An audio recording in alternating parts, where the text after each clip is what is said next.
Hey guys, sorry for my jacket kind of doing that blur thing with the light. Um, I've had a little bit of time to digest this. Not much.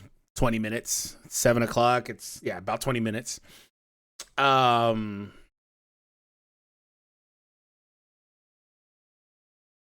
wow, wow. This is crazy. This tweet is blowing up. My response, the initial tweet, everything is blowing up. It's so crazy. Um, So Akira Toriyama passed today or recently. I'm not sure that that's very clear in here because it sounds like they already had a funeral.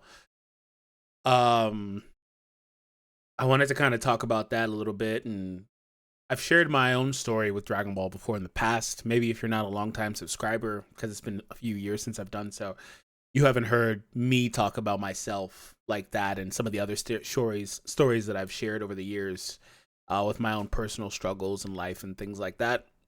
But I want to kind of reflect on my own journey and what Toriyama and Dragon Ball as a whole means to me. So, if anybody wants to share their experiences with the series or any of his other works, Doctor Slump, anything else, maybe they were pivotal for you getting through a hard time. Maybe they were pivotal to formative years for you, or it just depends on what stage of life you're in. Maybe you experienced it in a different way than I did because I'm 30 now. I can remember watching the anime when I grew up and its initial run, coming home every day, things like that, watching it on TV. So maybe you experienced it differently. Maybe you watched Kai. Maybe you didn't get into it with any of that. You just watched it on your own time and you felt a certain way about it. Let me know about that. So let's go over the post here. So we're deeply saddened to inform you that manga creator Akira Toriyama passed away on March 1st. March 1st. Okay, I didn't see that part there. I was just so in shock. Due to a subdural hematoma. I've heard of that, but I do not know what that is. If anybody wants to post down below, like, what that really is, in a non-graphic sense, I don't really want. But if anybody wants to let me know. It's our deep regret that he still had several works in the middle of creation with great enthusiasm. Also, he had many more things to achieve. However, he has left many manga titles and works of art in this world. Thanks to the support of so many people around the world, he's been able to continue his creative activities for over 45 years. We hope that Akira Toriyama's unique world of creation continues to be loved by everyone for a long time to come. We inform you this sad news with gratefulness for your kindness during this time. Funeral service was held with his family and very few relatives following his wishes for tranquility. We respectfully inform you that we would not accept flowers, condolences, gifts, visits, offering, and others. Also, we ask that you refrain from conducting interviews with his family. Future plans for commemorate gathering is not decided. We'll let you know when it's confirmed. Dude, reading that again just now just like was making me really emotional. I'm trying to like lightweight smile through it. But this sucks, bro. This sucks, bro. This really, really sucks. This really, really, really, really sucks, dog. That's fucking crazy, man. He's still so young. Still 68. He's still so damn young. That doesn't even make any sense. I know kids that are like growing up, they think, oh, they'll think I'm old. But 68 is so damn young. He's so young. That doesn't even make any sense. It doesn't. I know that's not all that matters. It just doesn't make any sense to me. So I replied and I said, "This is heartbreaking. He and his work played a huge role in the lives of myself and many, many others. Rest in peace and thank you for the wonderful memories." And there were awesome responses from so many people. The community is just up in arms about this, saying everything that you can to show respect and love for Toriyama and the way he's impacted all of our lives. And this has been out for 20 minutes. It's already been seen over a million times. It's blowing up. People are seeing this and 2 million times actually. It's live down here. It's crazy, man. It doesn't make any sense. It doesn't make any sense. Um so I kind of briefly touched on it, but I want to know what your earliest memory is, or if you don't remember your earliest, maybe your favorite memory from one of his creations. Like I said, whatever it is, but I'll stick to Dragon Ball because that's how you guys know me. That's his most known work, things like that.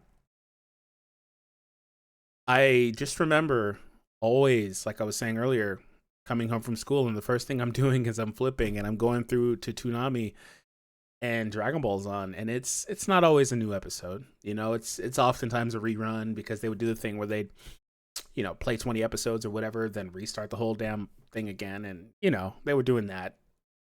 But it was still so raw to me. It was so cool to me. So awesome to me.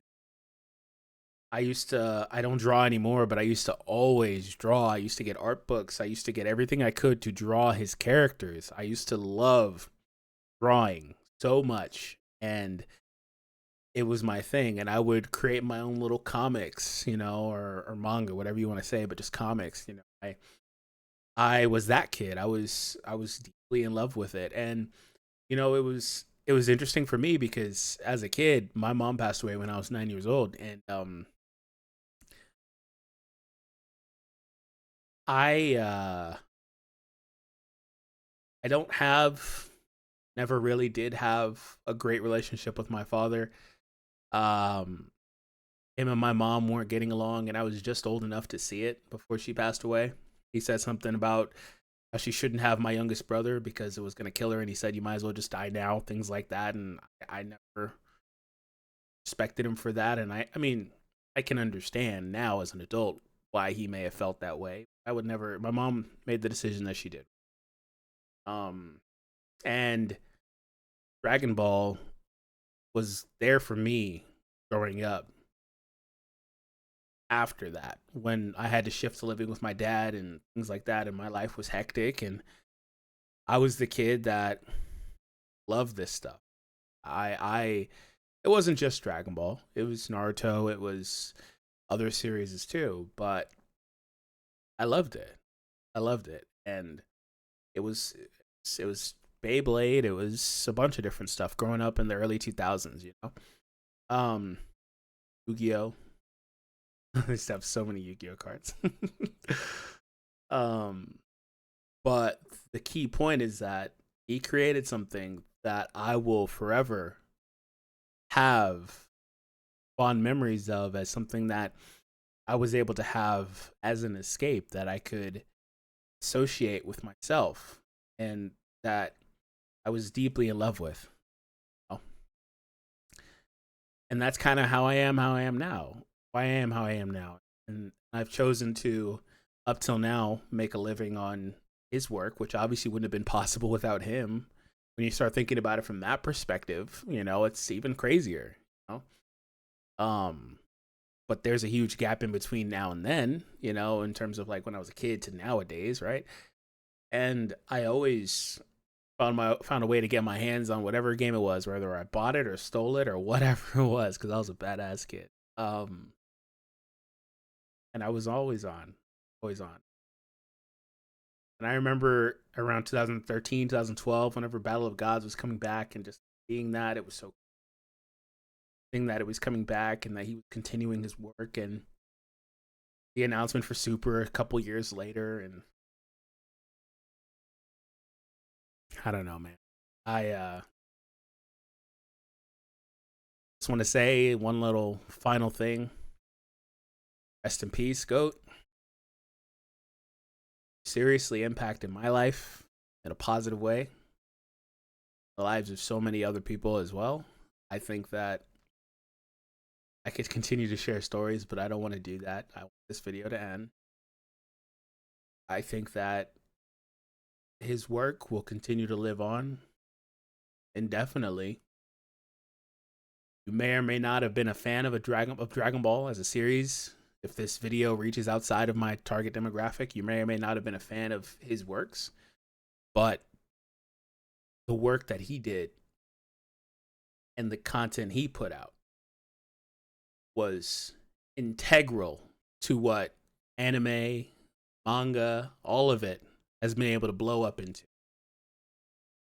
And I think for that, not only that, but for that as well, he deserves praise.